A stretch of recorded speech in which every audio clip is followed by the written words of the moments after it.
Hello, my dear students. How are you all? I hope that you are happy, healthy, and fantastic. You are welcome to Symbolic Education.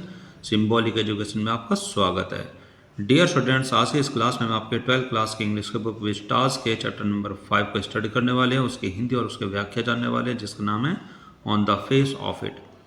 आज का जो chapter बड़ा विशेष है। इस chapter में होता क्या है कि एक बगीचे में होने वाले दो पात्रों के बीच में एक बातचीत है, यानी कि जो ये बगीचा है ये मिस्टर लैम्स का है और वहाँ पर एक छोटा बच्चा आ जाता है जिसकी आयु लगभग 10-15 के बीच की है, यानी कि किशोर अवस्था का एक बच्चा है जिसका नाम है डेरी। डेरी एक ऐसा बच्चा है जो कि दुनिया से नाराज़ है। वो किसी का साथ पसंद नहीं करता है, वह दूसरों से बात करना पसंद नहीं करता है, क्योंकि उसको लगता है कि उसके चेहरे के जलने की वजह से कोई भी उसको पसंद नहीं करता है। इसी वजह से वह हमेशा गुमसुम रहता है। तो जब वो मिस्टर लैम से बात करता है, जिसके बगीचे में वो आता है, तो मिस्टर लैम जब उससे बात करते हैं तो उसको उनकी जो बातचीत करने का जो तरीका है पसंद आता है और धीरे धीरे उनको उनका साथ पसंद आने लगता है। क्योंकि अगर यहाँ पर डेरी का एक तरफ से जला हुआ चेहरा है तो यहाँ पर जो मिस्टर लैम है उनकी एक टांग भी नकली है, उनकी एक टांग टिन की बनी हुई है। तो उनको समझाते हैं कि हमारे अंदर भले ही कोई कमी हमें नज़र आती है, लेकिन हमें मन से सुंदर होना चाहिए, क्योंकि मन की सुंदरता ही सबसे बड़ी सुंदरता है और जो व्यक्ति अच्छा काम करता है वही वास्तव में अच्छा माना जाता है। यानी कि हमें दुनिया से प्रेम करना चाहिए, लोगों से मिलना चाहिए, समाज से मिलना चाहिए। तो इसी तरह से मिस्टर लैम डेरी को समझाते हुए उससे बातचीत करते हैं। तो यही इस चैप्टर का सारांश है। तो इसमें हम देखेंगे कि वह उनसे किस तरीके से बातें करता है और मिस्टर लैम डेरी को किस तरीके से समझाते हैं और उनकी आपस में दोस्ती कैसे हो जाती है। तो आइए शुरू करते हैं। तो इस चैप्टर को शुरू करने से पहले आपके सामने बिफोर यू रीड इस कॉलम में कुछ बातें लिखी हुई हैं, जिससे कि आपको इस चैप्टर के बारे में कुछ अनुमान लग जाता है। तो आइए सबसे पहले हम इसको पढ़ते हैं। तो यहाँ पर बिफोर रीड में लिखा है कि दिस इज़ अ प्ले, यानी कि जो ये चैप्टर यह एक प्ले है, यानी कि एक नाटक है। नाटक में क्या होता है कि यानी कि अलग अलग पात्र होते हैं जो कि अपने अपने डायलॉग्स बोलते हैं, अपने संवाद यानी कि सेंटेंस बोलते हैं। तो दिस इज़ अ प्ले, यह चैप्टर एक प्ले है, नाटक है। फीचरिंग एन ओल्ड मैन, जिसके अंदर एक वृद्ध व्यक्ति है, एंड ए स्मॉल बॉय, और एक छोटा बच्चा है। Meeting in the farmers garden, जो कि एक बाग में मिलते हैं। जो ये बाग है ये किसका है? ये उसी बूढ़े व्यक्ति का है जिसका नाम है मिस्टर लैम। आगे इसमें लिखा है कि the old man strikes up a friendship with the boy, यहाँ पर जो वृद्ध व्यक्ति होता है ये छोटे बच्चे से दोस्ती कर लेता है। Who is very withdrawn and defect, जो कि बहुत ही ज़्यादा गुमसुम रहता है, यानी कि उसको ऐसा महसूस होता है कि समाज ने उसको धुतकार दिया, यानी कि उसको दूर कर दिया है, जिस वजह से वो गुमसुम रहता है। एंड डिफेंट, और थोड़ा विद्रोही भी होता है, थोड़ा चिड़चिड़ा भी रहता है। तो आगे यहाँ पर एक क्वेश्चन है, एक प्रश्न है जिसमें आपसे पूछा है कि व्हाट इज़ द बॉन्ड, कि ऐसा कौन सा बंधन है दैट यूनाइट्स द टू, जो कि इन दोनों को बांधे रखता है। तो जो चैप्टर है सुसेन हिल के द्वारा लिखा हुआ है, बहुत ही अच्छे राइटर हैं। तो आइए अब हम चैप्टर की शुरुआत करते हैं और देखते हैं इसमें क्या होता है और कहानी किस तरीके से शुरू होती है। वेल माय डियर स्टूडेंट्स, आइए चैप्टर की हम शुरुआत करते हैं। तो शुरुआत में जैसे कि आप यहाँ पर देख सकते हैं, इसमें लिखा है सीन 1, यानी कि प्रथम दृश्य है। तो इससे ये बात हमें क्लियर होती है, स्पष्ट होती है कि जो ये पूरा चैप्टर है, जो ये पूरी कहानी है, ये कुछ दृश्यों में लिखी हुई है। प्रथम दृश्य, द्वितीय दृश्य, तृतीय दृश्य। तो जिसके शुरुआत में है वह एक दृश्य है जो कि मिस्टर लैम का बगीचा है। तो वहाँ से इस कहानी की शुरुआत होती है। तो इसमें लिखा हुआ है कि मिस्टर लैम्स गार्डन, यानी कि जो ये दृश्य है वह मिस्टर लैम का बगीचा है। आगे इसमें कुछ खास बात लिखी है कि there is the occasional sound of birds song, कि जहाँ पर कुछ रुक रुक के पक्षियों के जो गीतों की आवाज़ें, यानी कि पक्षी चहचहा रहे हैं उसकी आवाज़ रुक रुक कर आ रही है। End of tree leaves rustling, और पेड़ों की जो पत्तियां हैं उनकी सरसराहट की आवाज़ भी रुक रुक करके आ रही है। आगे इसमें लिखा कि डेरिस फर्स्ट स्टेप, यानी कि जो ये छोटा बालक है जो उसके कदम हैं, आर हर्ड, उनकी आवाज़ आ रही है। एज, जैसे कि ही वॉक स्लोली, की जैसे कि वो धीरे धीरे चलता है तो उसकी आवाज़ आ रही है। टेंटिवली, बड़े सतर्कता से, यानी कि बड़े ध्यान से वो चलता है तो उसकी आवाज़ आ रही है। थ्रू द लॉन्ग ग्रास, यानी कि वहाँ पर जो ऊंची ऊंची जो घास है, जो लंबी घासें हैं, उसमें वो बड़े ध्यान से चल रहा है तो उसके चलने की आवाज़ धीरे धीरे आ रही है। ही पॉजेज, वह रुकता है। देन वॉक्स ऑन अगेन, और फिर वो दोबारा चलता है, यानी कि वो चलते हुए रुकता है और फिर वो दोबारा चलता है। He comes around a screen of A bosses, और धीरे धीरे चलकर वो झाड़ियों की एक छाया के नीचे आ जाता है, यानी कि झाड़ियों के पास पहुंच जाता है। सो दैट जिससे कि when Mister Lamb speaks to him कि जब मिस्टर लैम उससे बातें करे, उससे बोले, he is close at hand कि वो उसके बिल्कुल नज़दीक हो, यानी कि एक हाथ की दूरी पर ही हो। एंड डेरी इज़ स्टार्टल्ड और जब मिस्टर लैम उससे बात करना शुरू करते हैं तो वो चौंक जाता है, वह हैरान हो जाता है। तो जो पहले दृश्य है उसमें आपको बताया गया कि जो मिस्टर लैम का जो बगीचा है वहाँ पर जो पक्षी हैं उनके गाने की, उनके गुनगुनाने की आवाज़ आ रही है, पत्तियों की आवाज़ आ रही है, यानी कि वहाँ पर हवा भी चल रही है। और जो वहाँ पर जो बच्चा है डेरी, वो धीरे धीरे लंबी घासों में से होकर के आगे बढ़ता है, वो रुकता है और फिर वो आगे बढ़ता है, उसके चलने की आवाज़ आ रही है और वो जाकर के झाड़ियों के पास पहुँच जाता है, जिससे कि जो मिस्टर लैम है जब उससे बातें करते हैं तो वो पाते हैं कि वो उसके नज़दीक ही है। और जैसे कि वो बात शुरू करते हैं डेरी चौंक उठते हैं, यानी कि वो हैरान हो जाता है। अब उन दोनों के बीच में क्या बातें होती हैं, उनके डायलॉग्स, उनके संवाद आपके सामने लिखे हुए हैं, जिससे कि आप इस चैप्टर को बड़े अच्छे से समझ पाएंगे। तो आइए अब हम आगे देखते हैं इसमें होता क्या है। वेल डियर स्टूडेंट्स, अब यहाँ पर हमने देखा है कि जो डेरी है वो धीरे धीरे चलता हुआ मिस्टर लैम के आसपास आ जाता है। तो उसको देख करके मिस्टर लैम बोलते हैं कि माइंड द एप्पल, कि तुम्हें सेब चाहिए। ये बात सुनकर के डेरी घबरा जाता है, क्योंकि उसको तो पता नहीं था कि यहाँ पर कोई है या नहीं भी है। तो डेरी बोलता है कि व्हाट, क्या, हु इज़ दैट, कौन है, हु इज़ देयर, कौन है वहाँ। उसके बाद मिस्टर लैम फिर से बोलते हैं कि लैम इज़ माई नेम, यानी कि मेरा नाम लैम है। माइंड द एप्पल्स, तुम्हें सेब चाहिए। क्रैब एप्पल्स 2000, यानी कि जो छोटे कड़े और खट्टे जो सेब है वो वे सेब हैं।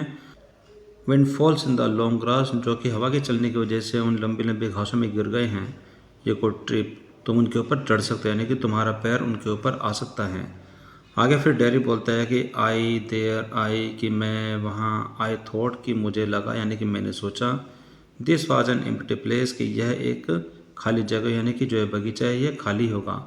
आई डिड नॉट नो, मुझे नहीं पता था। देयर वाज एनीबडी है कि यहाँ पर कोई होगा, ये मैं नहीं जानता था। अब इतना पढ़ने के बाद में आपके सामने यहाँ पर एक क्वेश्चन है जो कि रीड एंड फाइंड आउट में दिया गया है। क्वेश्चन में पूछा गया कि हु इज़ मिस्टर लैम, कि मिस्टर लैम कौन है, and how does dairy get into his garden, और जो डेरी है ये उसके बगीचे में कैसे पहुँच जाता है। तो इसका आंसर भी हमें धीरे धीरे मिल जाएगा। आगे हम इसमें देखते हैं कि आगे और क्या बताया गया है।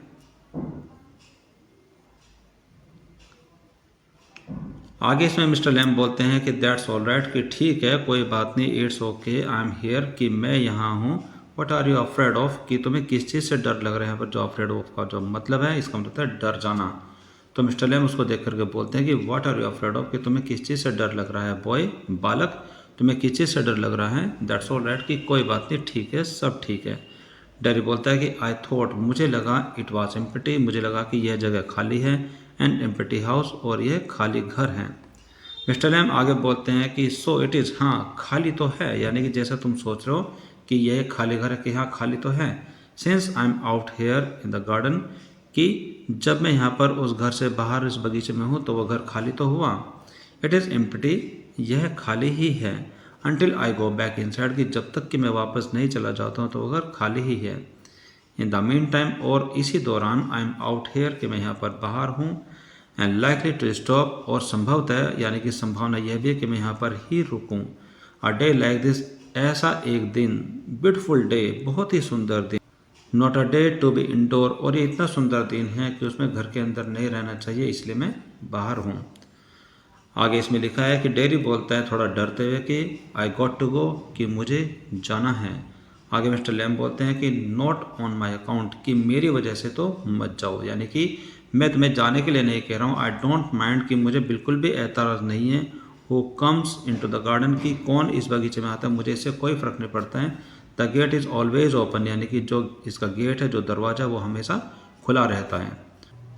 ओनली यू, लेकिन तुम ही हो, क्लाइंब द गार्डन वॉल, जो कि बगीचे की दीवार से चढ़े हो, लेकिन गेट तो हमेशा खुला रहता है।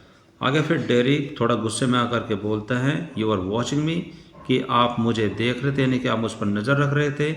लैम ने कहा, आई सो यू, हाँ मैंने तुम्हें देखा था, but the gate is open, लेकिन इसका जो दरवाज़ा, जो गेट है, वो तो खुला हुआ है। ऑल वेलकम, यहाँ पर सभी का स्वागत है, यानी कि यहाँ पर सभी आ सकते हैं। यू आर वेलकम, तुम्हारा भी स्वागत है। आई सिट हेयर, कि मैं यहाँ पर बैठता हूँ। आई लाइक सिटिंग, और मुझे यहाँ पर बैठना पसंद है। यहाँ पर डेरी बोलता है कि I had not come to steal anything, कि मैं यहाँ पर कुछ भी चोरी करने के इरादे से नहीं आया हूँ। मिस्टर लैम बोलते हैं कि नो नो, नहीं नहीं, द यंग लेड स्टील, नहीं छोटे बच्चे चोरी कर लेते हैं। स्क्रम द एप्पल, यानी कि जो ये छोटे छोटे जो एप्पल है, जो गिरे हुए एप्पल है। You are not so young, लेकिन तुम इतने छोटे नहीं हो। यानी कि यहाँ पर मिस्टर लैम कहते हैं कि नहीं, छोटे बच्चे यहाँ पर चोरी कर लेते हैं जो बिल्कुल ही छोटे होते हैं, लेकिन तुम इतने छोटे नहीं हो। डेरी बोलता है कि I just wanted to come in, कि मैं सिर्फ यहाँ पर आना ही चाहता था, ना कि चोरी करना चाहता था। इनटू द गार्डन, में सिर्फ इस बगीचे में आना चाहता था। सो यू डिड, आगे फिर मिस्टर लैम बोलते हैं सो यू डिड, तो तुम आ गए। हियर वी आर, यहाँ पर हम हैं। देन, तो यानी कि अब यहाँ पर हम दोनों हैं। डेरी बोलता है कि you don't know who I am, यानी कि आप नहीं जानते कि मैं कौन हूँ। मिस्टर लैम बोलते हैं कि अ बॉय 13, सो, कि एक ऐसा बालक जो कि लगभग 13 साल के आसपास का है। डेरी बोलता है कि नहीं 14, यानी कि डेरी थोड़ा रुक करके बोलता है कि नहीं, मैं 14 साल का हूँ। But I have got to go now, लेकिन अब मुझे जाना है। गुड बाय, अलविदा। उसको रोकते हुए मिस्टर लैम्प बोलते हैं कि nothing to be afraid of, कि यहाँ पर डरने वाली कोई बात ही नहीं है। जस्ट अ गार्डन, यह एक बगीचा ही तो है। जस्ट मी, और यहाँ मैं सिर्फ मैं ही तो हूँ। डेरी बोलता है but I am not afraid, लेकिन मैं तो बिल्कुल भी नहीं डर रहा हूँ, मुझे किसी बात से डर नहीं लग रहा है। पॉज वह रुकते हुए बोलता है कि मुझे तो किसी भी चीज़ से डर नहीं लग रहा है। People are afraid of me, लोग मुझसे डरते हैं। मिस्टर लैम्प बोलता है वाई शुड दैट बी, लेकिन ऐसा क्यों, लोग तुमसे क्यों डरते हैं। आगे फिर डेरी जवाब देता हुआ बोलता है कि एवरीवन इज़, यानी कि हर कोई मुझसे डरता है। अब यहाँ पर जो है एवरीवन इज़ का पूरा सेंटेंस है कि एवरीवन इज़ अफ्रेड ऑफ मी, कि जिस तरीके से आपके सामने जो है सेंटेंस लिखा है कि people are afraid of me, यानी कि लोग मुझसे डरते हैं, तो इसी बात को जस्टिफाई करते हुए बोलते हैं कि everyone is afraid of me, यानी कि हर कोई मुझसे डरता है। आगे फिर वो बोलता है कि इट डजंट मैटर, कि इससे कोई फ़र्क नहीं पड़ता है हु दे आर, कि वे कौन हैं, और व्हाट दे से, और वे क्या कहते हैं, या फिर और हाउ दे लुक, कि वो किस तरीके से दिखते हैं, वो कैसे दिखते हैं। हाउ दे प्रिटेंड, और वो किस तरीके से बहानेबाजी करते हैं। आई नो, मैं जानता हूँ। आई कैन सी, मैं समझ सकता हूँ। आगे फिर मिस्टर लैम्प बोलते हैं सी व्हाट, तुम क्या समझ सकते हो। डेरी जवाब देता है व्हाट दे थिंक, कि वे क्या सोचते हैं, मैं समझ सकता हूँ। आगे फिर मिस्टर लैम्प सवाल पूछते हैं कि what do they think then, तब वे फिर क्या सोचते हैं। आगे डेरी बोलता है कि यू थिंक, कि आप सोचते हैं, हियर अ बॉय, कि यहाँ पर एक लड़का है। यू लुक एट मी, आप मेरी तरफ देखते हैं। एंड देन, और फिर उसके बाद, यू सी माई फेस, आप मेरा चेहरा देखते हैं। एंड यू थिंक, और फिर आप सोचते हैं, दैट इज़ बैड, कि इसका चेहरा बुरा है। That is a terrible thing, यह बहुत ही भयानक है। That is the ugliest thing I ever so, कि अब तक की जो भी मैंने चीज़ देखी उनमें ये सबसे भयानक चीज़ है, यानी कि वो अपने चेहरे के बारे में बातें कर रहे हैं। आगे फिर वो बोलता है कि यू थिंक, और आप सोचते हैं, पुअर बॉय, के बेचारा लड़का है। बट आई एम नॉट, लेकिन मैं ऐसा नहीं हूँ। नॉट पुअर, मैं बेचारा नहीं हूँ। अंडरनीथ यू आर अफ्रेड, और इसके नीचे आप डरे हुए हैं। एनीबडी वुड बी, कि कोई भी डरेगा। आई एम, और मैं भी डरूंगा। When I look in the mirror, कि जब भी मैं अपना चेहरा शीशे में देखता हूँ, दर्पण में देखता हूँ, तो मैं भी डरता हूँ। एंड सी, और फिर मैं इसको देखता हूँ, आई एम अफ्रेड ऑफ मी, और मैं उसके बाद खुद से ही डर जाता हूँ। यानी कि यहाँ पर डेरी ये कहना चाहता है मिस्टर लैम्प से कि आप ऐसा सोचते हैं कि यहाँ पर एक लड़का है, फिर आप मुझे देखते हैं, मेरे चेहरे को देखते हैं, उसके बाद फिर आप विचार करते हैं कि यह चेहरा बहुत ही बुरा है, भयानक है, जो कि सबसे ज़्यादा बदसूरत है। फिर आप सोचते हैं कि मैं बेचारा लड़का हूँ, लेकिन मैं बेचारा नहीं हूँ। आप मेरे चेहरे को देख करके डर जाते हैं, कि कोई भी डर जाता है, कोई भी डर जाएगा, और मैं भी डर जाऊंगा। जब भी मैं अपने चेहरे को दर्पण में देखता हूँ, तो मुझे भी अपने आप से डर लगता है। यानी कि यहाँ पर वो कहना चाहता है कि उसका चेहरा बहुत ही ज़्यादा भयानक है। आगे मिस्टर लैम्प बोलते हैं कि नो, नहीं, not the all of you, कि तुम पूरे ग्रुप नहीं हो। नॉट ऑफ यू, तुम ग्रुप नहीं हो। आगे डेरी बोलता है कि येस, हाँ, मैं ग्रुप हूँ। आगे मिस्टर लैम्प बोलते हैं कि लेटर ऑन, कि बाद में, when it is a bit cooler, कि अब थोड़ा सा ठंडा जब मौसम हो जाएगा। I will get the ladder, उसके बाद मैं सीढ़ी लूँगा। एंड ए स्टिक, और फिर एक छड़ी लूँगा। And pull down those crab apple, और फिर मैं उन छोटे और कड़े सेबों को नीचे गिरा दूंगा। They are ripe for it, कि वो अब इतना पक चुके हैं, यानी कि वो थोड़ा बहुत पक चुके हैं, इसलिए मैं उनको नीचे गिरा दूंगा। आई मेक जेली, कि मैं जेली बनाता हूँ। It's a good time of year, यानी कि यह इस वर्ष का सबसे अच्छा टाइम है जेली बनाने का। सितंबर, यानी कि जब वो बातें कर रहे हैं, वो जो समय है वो सितंबर का समय है।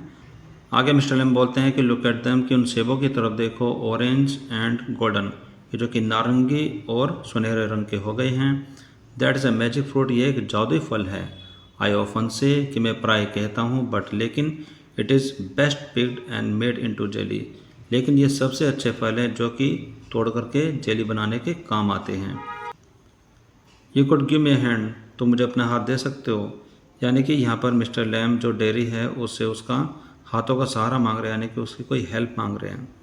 आगे जो डेयरी बोलता है कि what have you change the subject for, कि तुमने ये कौन सी नई बात शुरू कर दी, यानी कि जो भी तुमने नई बात शुरू कर दी वो किस वजह से शुरू की हुई है। यानी कि इससे पहले तो डेयरी के चेहरे के बारे में बात हो रही थी, फिर अचानक से जो मिस्टर लैम है उसने मौसम और जो जेली है जो कि सेब से वो बनाना चाहते हैं उसके बारे में बातें शुरू कर दी है। इसीलिए जो डेयरी है वो पूछता है कि what have you change the subject for, कि तुमने जो ये बात है वो अचानक किस लिए, किस पर्पज़ से वो चेंज कर दी है।